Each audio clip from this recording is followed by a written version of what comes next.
What is the subject of a utility application? Well, as I mentioned, the applications have to satisfy certain statutory requirements, and there is this, the statute is 35 USC, and section 101, not that that means anything to you, but it is kind of fun to read the source.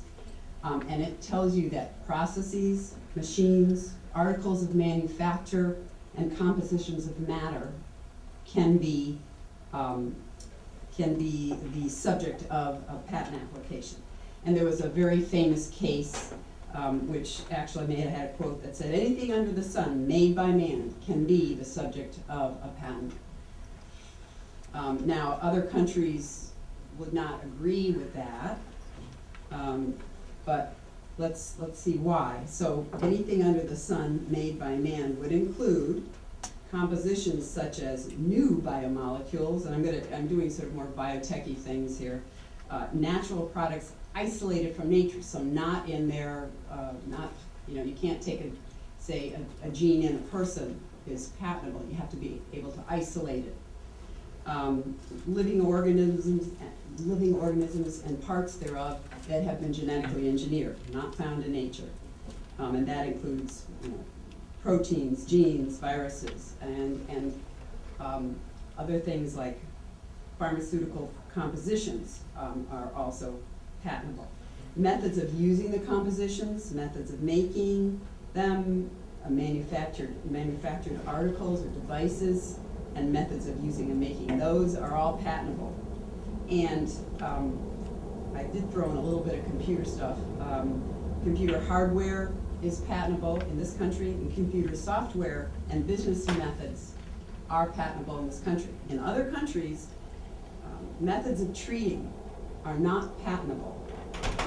Computer software and business methods are not necessarily patentable. So it's kind of nice if you've got those things, you've got a great market in the United States, but if you want to say that your new venture has intellectual property protection, get it where you can, and that's here. And I mentioned to you that products of nature are in their natural environment are not patentable. Abstract ideas, you can't patent an idea, but you can certainly patent a device or a composition or a method based on an abstract idea, something that you make or put together from that idea. Mathematical formulae and algorithms are not patentable. E equals mc squared is not patentable, but a computer program or process based on that is patentable in this country, if it's novel. So the other, as I mentioned, there are these statutory regulations besides the subject of the patent falling into the process method. What are the other things I mentioned? Compositions and so forth. The statutory subject matter. They also the invention must be new. I say this to people: new, useful, and more than an obvious step from what's been done before. But it's really new, useful, and non-obvious. To satisfy these requirements, it's becoming more and more difficult, depending on what kind of Supreme Court that we have, and it changes monthly. But anyway, when you file a patent application, you should pretty much have an idea that it's new, useful, and non-obvious before you do it. At least you who know more about it, about your invention than most people do, because you've been working in that field, should have some kind of feeling about that. Now, you don't know everything that's out there, but you should have that kind of feeling.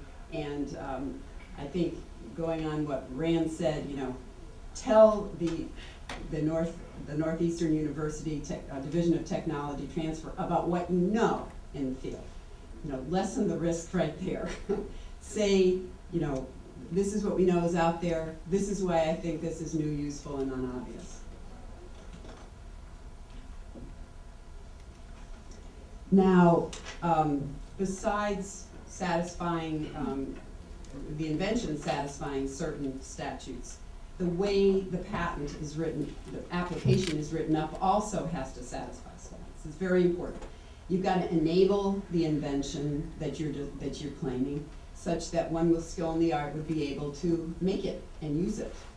And you also have to show to one with skill in your field that you had possession of your invention at the time you filed the patent application. So that's called written description. So enablement is required and written description is required. And that's why it's very important to have the right people write up your patent application so that there isn't a mistake made, or you don't leave something out that's required. You might have the greatest thing since sliced bread, great invention, but if it isn't properly written up, described, and explained, then you might not get your patent. You have to provide the best mode of making or using your invention at the time you file. It's got to be what you know to be the best. You can't keep that secret. Because when you get a patent, it's you get this period of exclusivity in exchange for making it public, so that new invention can be made based on what you're providing. If you keep it secret and you get a patent and then somebody claims that you think they're infringing your patent, and they delve into your records and they find out, well, you had a better sports car that could go 200 miles an hour, and you only told us about the one that could go 150. That may invalidate your patent. So you have to provide the best mode, and you have to write the claims in such a way that they're very definite. Now, that changes with time because depends on if the type of invention that you have has never been heard of before. It's sort of a new field. Then you might write things sort of broadly.